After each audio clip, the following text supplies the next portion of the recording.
dog in your life is thinking? Well, join me, Liz Murdoch, animal communicator, talking with the dogs and finding out what dogs want people in their lives to know and understand. I've spent my life talking and listening to animals. So if you consider yourself a dog person or just happen to have a dog, I'm here to help you learn how to talk or listen to the dogs in your life.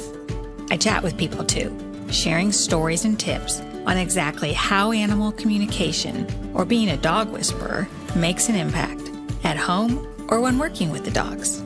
So welcome to Talking with the Dogs podcast, a place where we uncover exactly what dogs want us to know and celebrate that every dog has a story.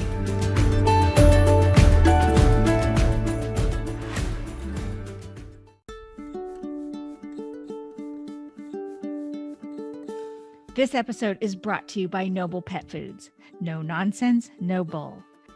Go to noblefoods.com, use promo code DOGTALK15, and they'll deliver dog food to your house with no bull. So how did you get into the therapy work that you're doing and combining it with the children and the horses and the EFT? I mean, a lot of the listeners are not even familiar with EFT. And so I want to help piece this together because, and I know you don't do EFT focus. You do it mostly on with children and people. And I do it with animals, but I'm so attracted to your work because it's so important to helping people understand, because I started off being trained with animals and learning about it with animals and people, the pet person relationship, and using EFT to help people heal whatever issues or traumas that they may have in their lives. But as you know, people use EFT just on themselves and without a pet. But I just think it's so important what you're doing. I think my listeners, this is important for them to hear your journey with EFT and how it started. So I want them to know. EFT sort of just came in around 2015. I was going through my own, the whole thing has been a big journey, but. So how do you describe it? If someone says, what is she talking about? What is EFT? How do you describe it? Okay, so I describe EFT a little bit differently than other people because I really do believe it's about looking at your triggers. Okay. Of course, there are meridian points that we tap on, and this is sending passive sensory input to your brain. There's that side to it, the physical of what's happening when we tap. But I actually believe the power in EFT comes from the awareness, the self-awareness that you learn about yourself. I think probably many years ago when I knew I used to get pains in my stomach and I didn't always know why. And maybe I started thinking, well, that person gives me pains in my stomach, right? So first there was blame. Right. Like, you talk to me like that, and then I get a pain in my stomach. And I wasn't taking any responsibility for it myself. It was just blame. And blame is the biggest waste of your energy ever. So EFT is, okay, it's emotional freedom technique, right. And that it is. Mm-hmm. Because when you learn to stop blaming and look at yourself every time you get a pain in your stomach, you get rage, you get sad, you get embarrassed, whatever feeling you and I've talked to you about, there's only two kinds of feelings that have love and feelings that need love.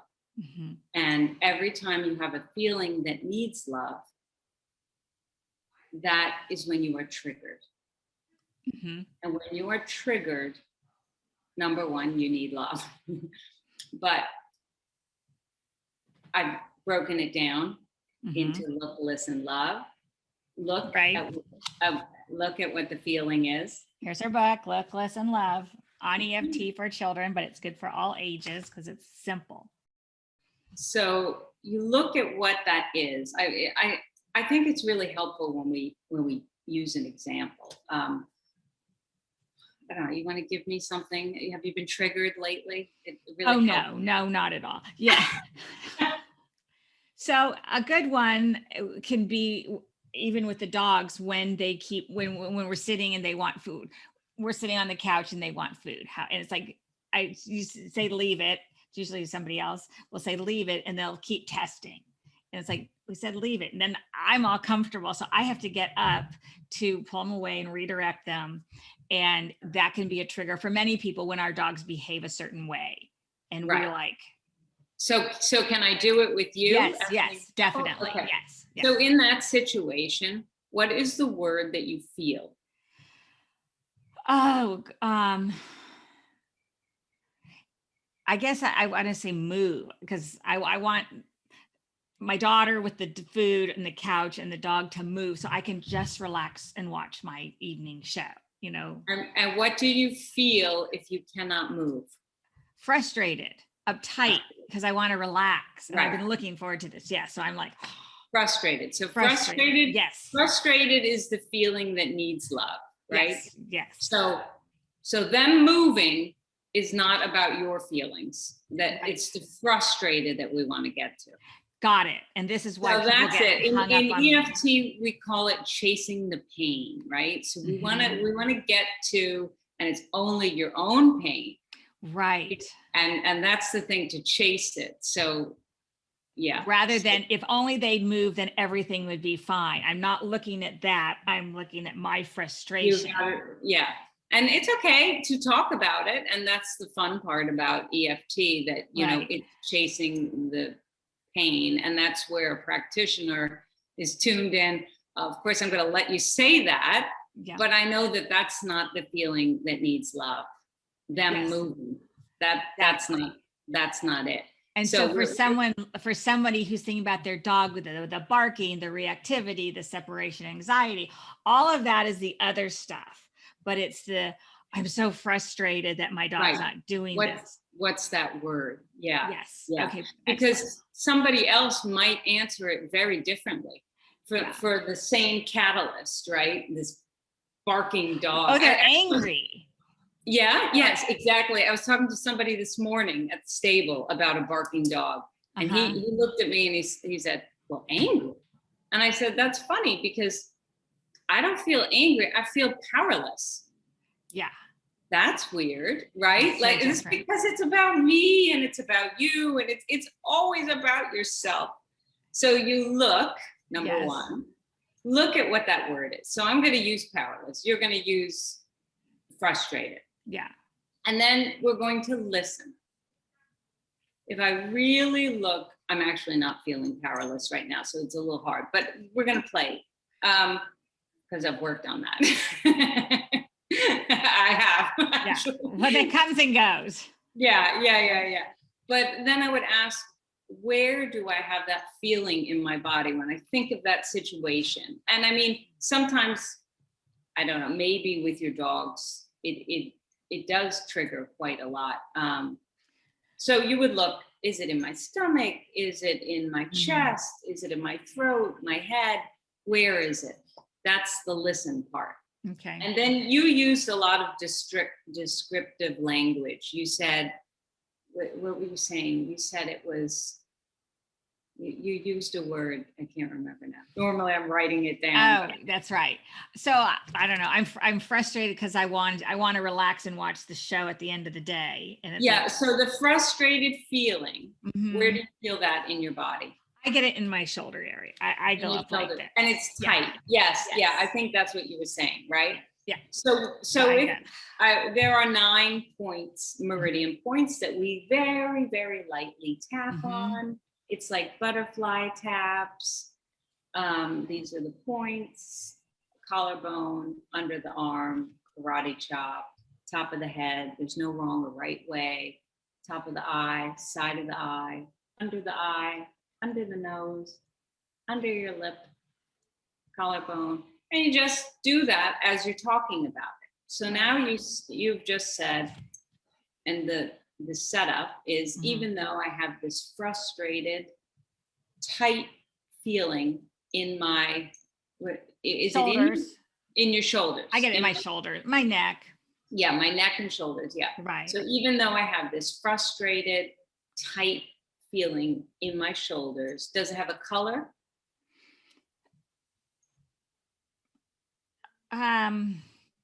Maybe red or black, just constricted. Yeah. Okay. Right. So even though I have this red, black, constricted feeling in my neck and shoulders, I love and accept myself. We go through that. Oh yeah, that's the part. I love and accept myself. I love and accept myself. And you're just looking at it. You're just sitting with it, looking at it. And, then there's a whole session after that. And, you don't need to go, even in my book, I don't go deeper into it because it's a setup. The fact, what you don't realize is that you've already done the hardest work. Yeah. You've given it a name. You've described it with sensory descriptions, and you're accepting yourself anyway. That I have this feeling, this right. Because what is going to happen now? Now you've brought awareness to it. Right. So the next time you're out and you're with your friends or you're with whoever, and you get triggered, this is it. This is the trigger. Okay. I didn't ask you, this is also in the book. On a scale of 0 to 10, 10 would be like really constricted and, really frustrated. And 0 is you're not frustrated at all. What would that number be? Where would you be on a scale? Okay. So with the dogs, when that happens, that's not a huge trigger for me. Probably maybe a 4. It's just like, come on. Right. Yeah. Right. Yeah. So that's a good example. Yeah, it is a good example because in a session like this on a podcast, we're not going to go deep into something like, I'm not going to go digging deep to get you upset. To get a high ticket, a number that gets a 10 for a trigger. Right. Yeah. Not for a podcast. I mean, we would do that in a session, right? Right. I'll get you to a 10. Give me a 10. Get to the point. No, it's good, but it is important to name it because when I do it with dogs, I mean, I see them switch, and it is when we name things, not the triggers. Like, I wish those two would stop doing X, whatever it is, whatever a trigger. I wish that would stop and say, I'm so frustrated, or I'm angry, I'm so powerless. Whatever our feeling is that's the trigger. That's the trigger. Other stuff, it's the catalyst. Yes. Right. And when we can admit whatever it is and just look at it, we can tap on it and heal it so that whatever's going on, the catalyst, is no longer having any effect on us. I'm a tennis player, and it's like the dog barking. I was playing and someone said, gosh, I can't believe those people that are talking so loudly, I was very focused that time, and I was like, what people? And not that I'm always focused, but that was just we notice different things, but we don't want those catalysts to derail us. And, in our pet relationships, it's an amazing tool because there's a lot going on with an animal. So that's why I'm so interested for people to learn about EFT. It is. Yeah. And I just made a reel the other day where I am triggered. You can see it. I had the video on, and Moon, I was trying to do something with Pippi because she's like my little, acting dog, and Moon keeps popping up like popcorn and barking and doing whatever. And you can see on my face, when I look back, I'm like, oh my God, I'm totally triggered. But I caught myself. Yeah. You are going to be triggered. This is life. But if we can learn to respond rather than react, like we don't want to react with the trigger. We want to be able to say, oh, ding, I'm triggered. Well, people talk about reactive dogs all the time, but what about reactive not the dog, I mean, dog trainers can be, but the dog's person can be reactive too. And if we deal with the reactivity in the people, what happens to our dogs? And maybe that's something to explore, and why I think EFT for the dog people can be, or any pet people, or animal people, can be helpful, important. Exactly. And also what it does is when you start understanding your own triggers, Mm-hmm. you just naturally become a more compassionate person, because first of all, you're admitting, that you have feelings that need love. Therefore, Right. there are others that need love. And in their moments, this is when I'm working with children, this is how I'm talking. Mm-hmm. They can go absolutely ballistic, and I will just sit there, not always, but I mean, I've trained this. I train it. It's been years now. I'm training it, that I can just help the children and help all the other children too, by saying, oh, and even before we ask the child what feeling is Mm-hmm. it, because that's a hard thing, this use your words with children. I'm not for it, really. All I do say is a yes no question, or it's a multiple choice. Is that a feeling that has love or needs love? Oh, so they don't even need to go into the details. No, just that. I actually had this where I had two children fighting with one another. One was crying, the other one was angry. Okay. And as a teacher, right. mother, whatever, you walk into the middle of something, you want to fix everything. Right. Well, the great thing with tapping is you don't have to fix anything. You just have to look, listen, love. So I say, oh, is that a feeling that has love or needs love? Needs love. And this one over here with the teeth out, is that a feeling that has love or needs love? Oh, it needs love. Oh, you both need love. And where do you feel that in your body? And where do you feel that in your body? And they can do that. That they can do really quickly. And it's much better than trying to ask them. We don't even need to know. Eventually, we got to sad and angry. But it doesn't have to be, because that's very difficult for children. So I don't know how you could use it with animals, except that, I don't even see a difference in the way I treat children and animals. When Moon, my little dog, goes ballistic and we're going to the park. Right. Okay, I haven't asked him, is that a feeling that has love or needs love? But I'll try it tomorrow. So you have always said that you're more comfortable doing EFT with the children and people than the animals, and that you do it here and there. And I mean, I learned to do it mostly on the animals with people as the dummy to practice on. But I find it very powerful in my sessions. So it's, for anyone listening to this, it's used a lot with people, but it can be used with animals. So we're just exploring it and introducing it to you to learn more about emotional freedom technique and see how it resonates with you. But it's interesting what you're saying, Noreen, about the children. You don't even need to get into, well, what happened? He did this, she said this, rah, and how to work it out. It's just, I'm really frustrated and I'm really sad. And okay. And they feel seen and heard and accepted. And that's all we all want. Yes. And then if they want to go talk details, then they can, or the people can, but they're calm and they're much calmer. Yeah, there's a big shift. And actually what I'll do is, because I sometimes, have a group, I'll say, oh, that's a feeling that needs love. Can everybody send love right now with your mind? Mm-hmm. And it's just really beautiful. And, you think, sometimes I'm like, okay, what's everyone going to think about this? But the kids don't.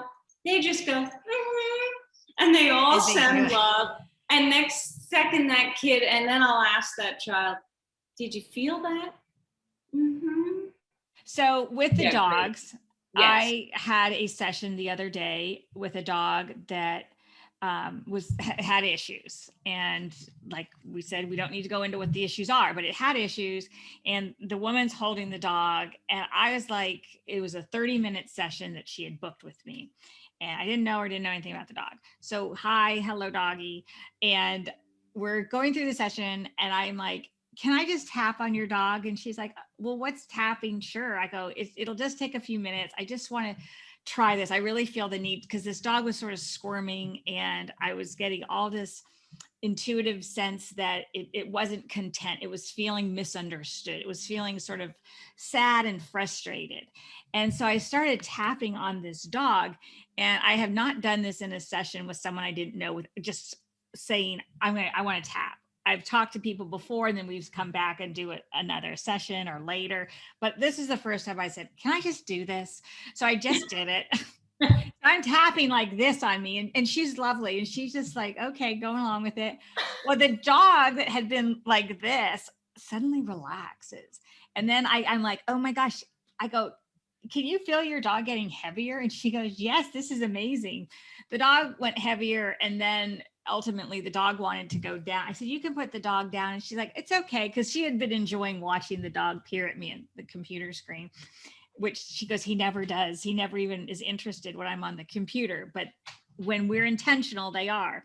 So she puts the dog down, it just sleeps the entire rest of the conversation.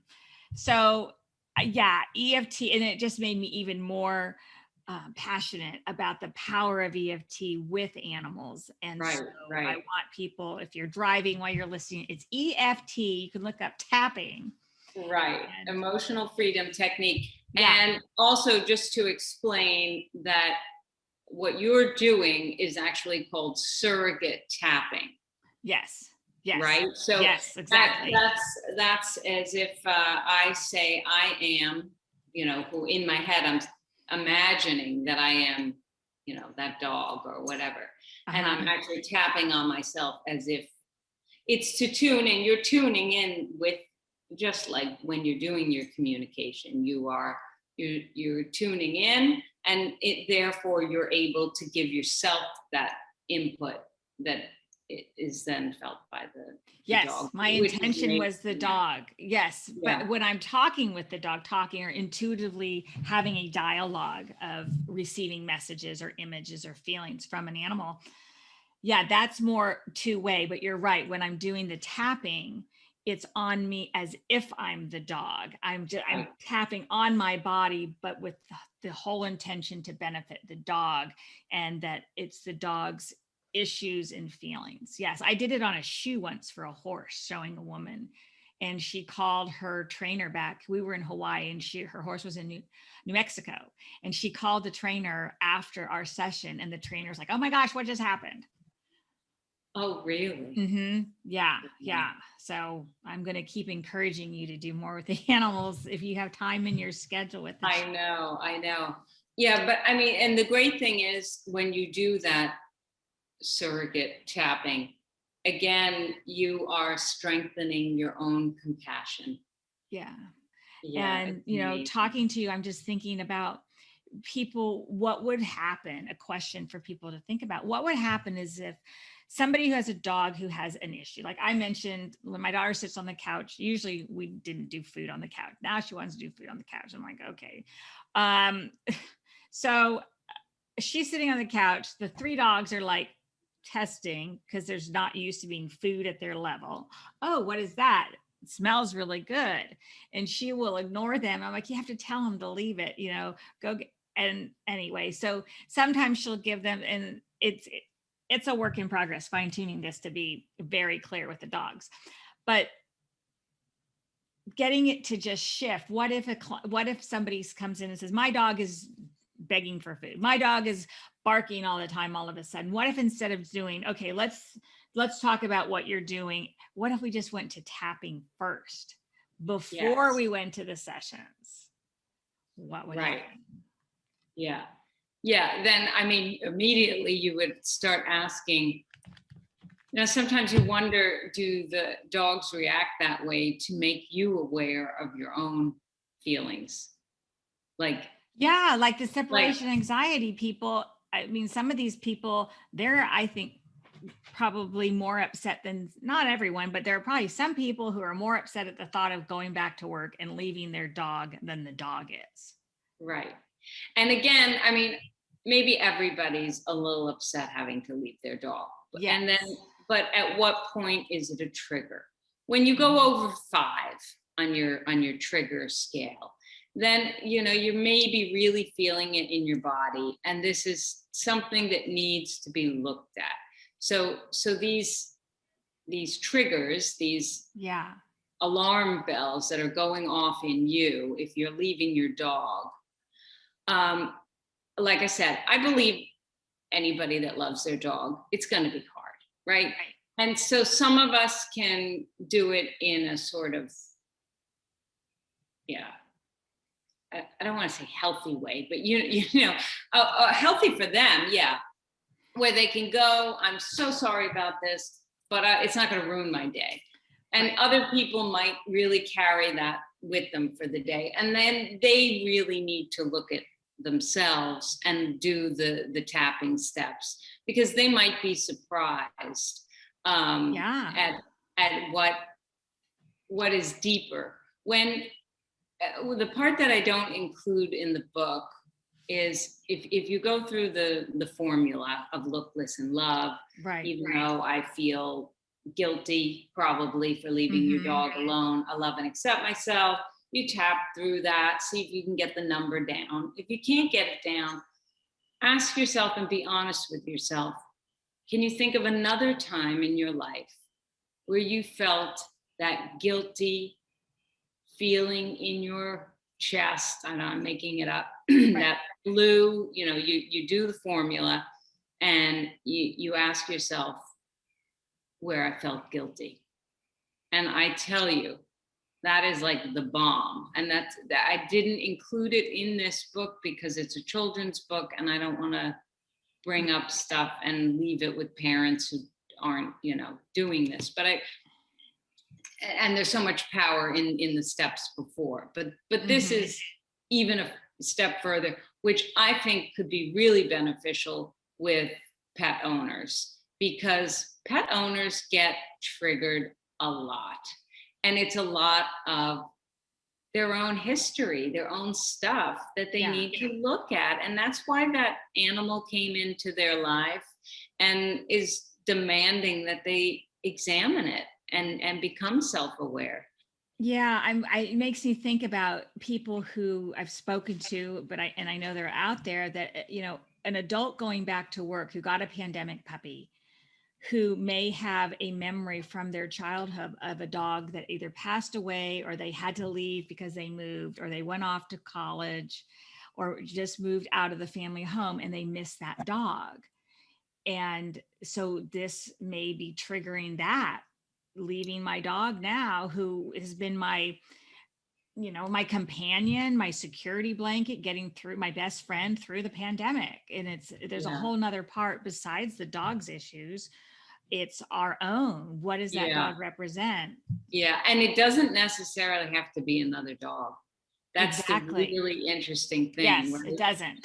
And then you realize, okay, I remember being guilty about leaving my little brother or, you know, whatever. It brings up memories. They're like, oh, yeah. And I'm like, right. So now let's look at that. And when we can look at that without judgment, only as a feeling that has love or needs love, give it lots of love, try and let go of it, try and find, you and I talked a lot about forgiveness. This is a feeling bomb.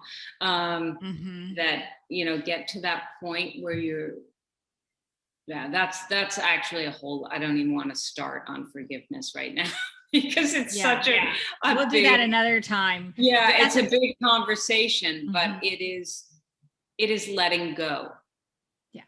Letting go.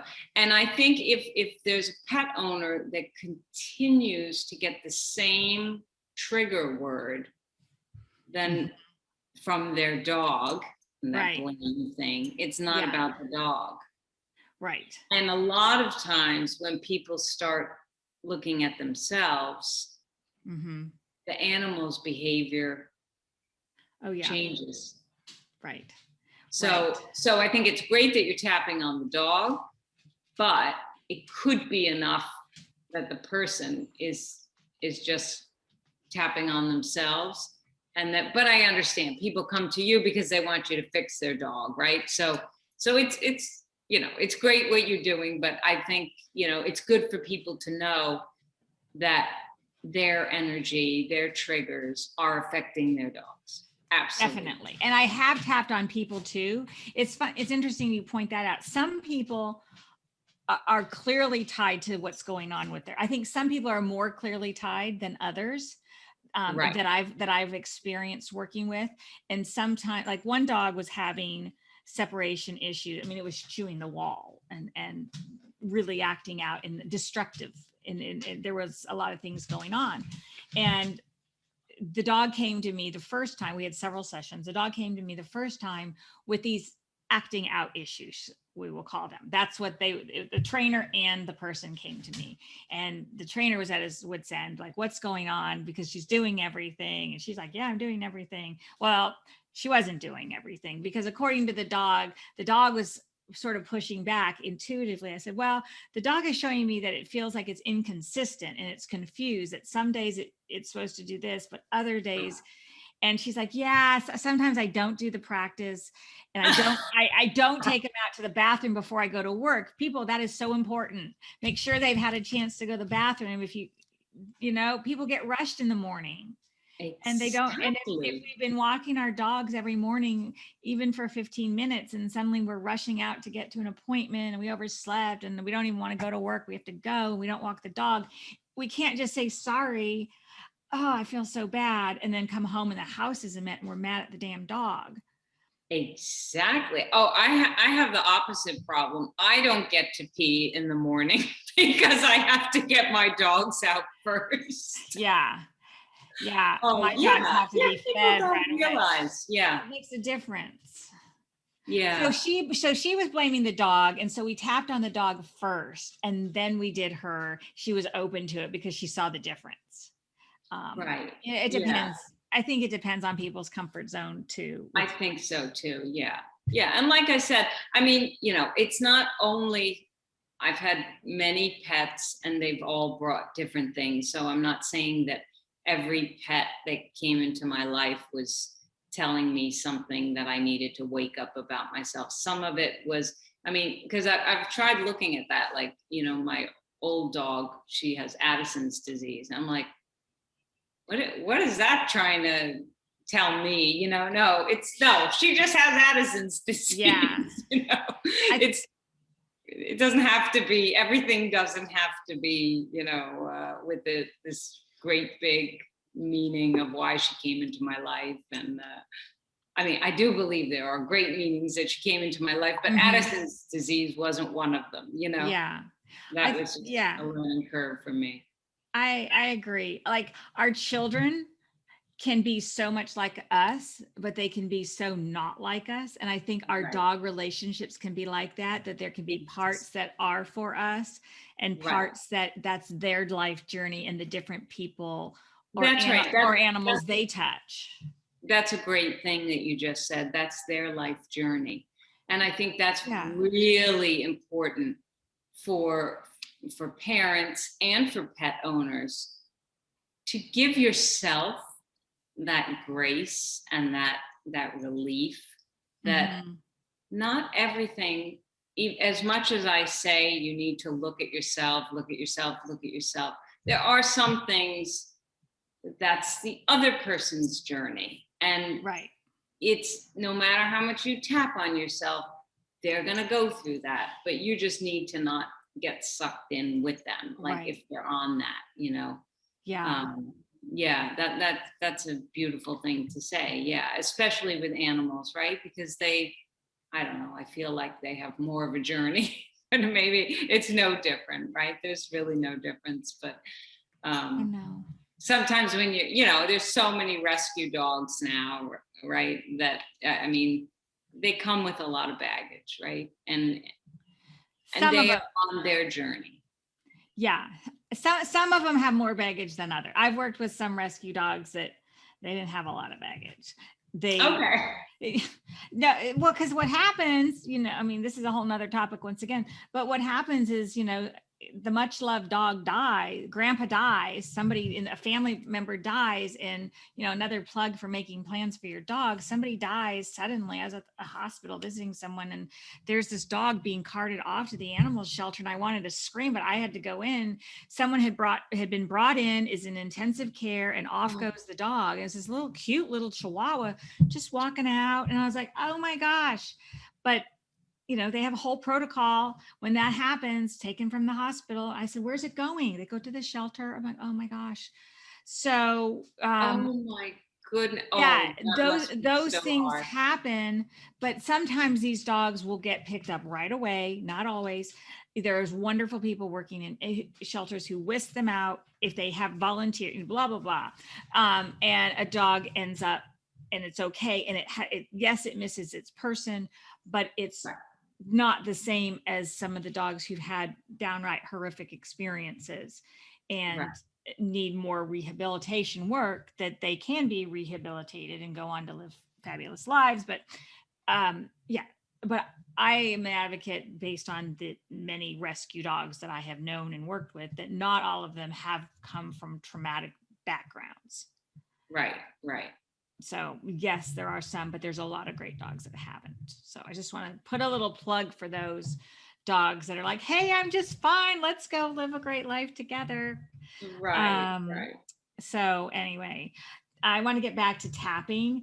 How did you learn how to do this? People are like, what's the science that you explain? If people say, well, is this science-based? What's the proof? I will post for listeners some research that's been done where they show that I don't know if you've seen this report, I'll send it to you, that I think it was 60% of the people that in the scientific survey did better with EFT than just with cognitive behavior therapy. It was so much more effective in a variety of scenarios. So I will make that information available. I've experienced it. I've witnessed it. I've heard of it. So what are your comment on the science of EFT? Yeah, well, I mean, the science is changing all the time because the research is being done more and more and more and more.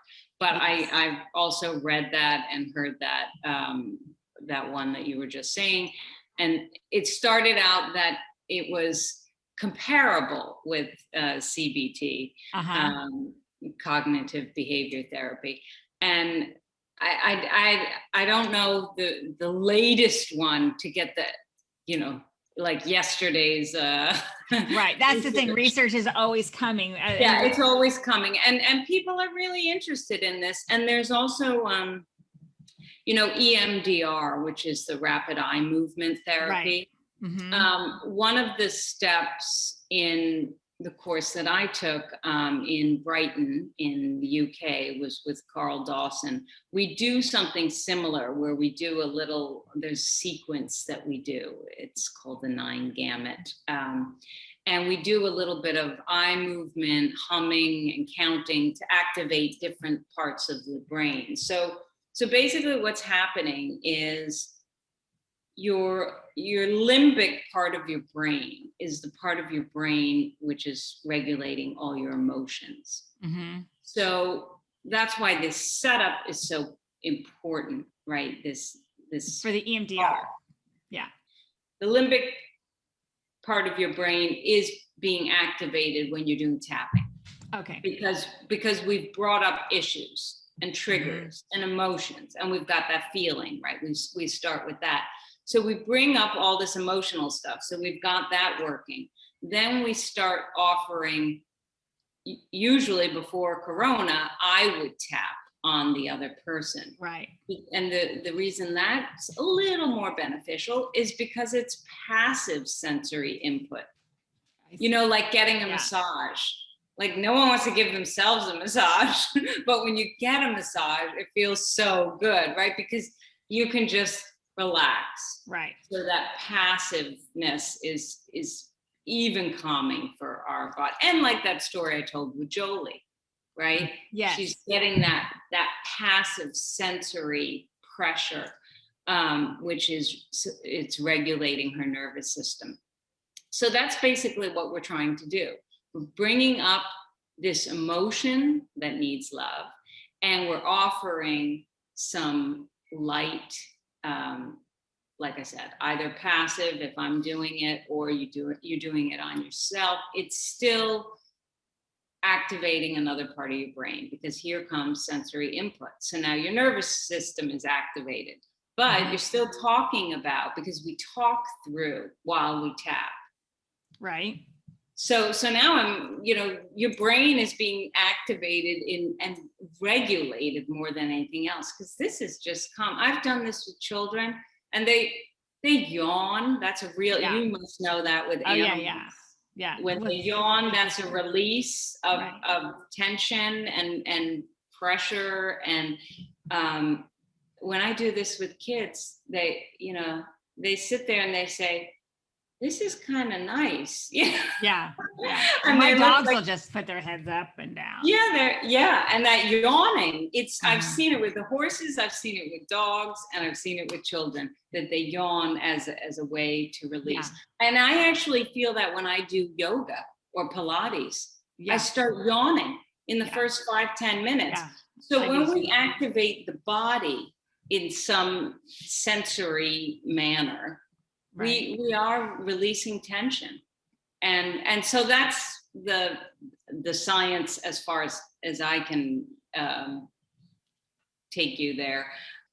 It sounds a little weird when you first hear about it, but when you actually think about it as sensory input, and we know what that does for people, autistic people are a perfect example of how sensory input can either trigger them, but it can also be very soothing with weighted blankets, weighted vests and things. So we get this controlled, regulating messages to the body.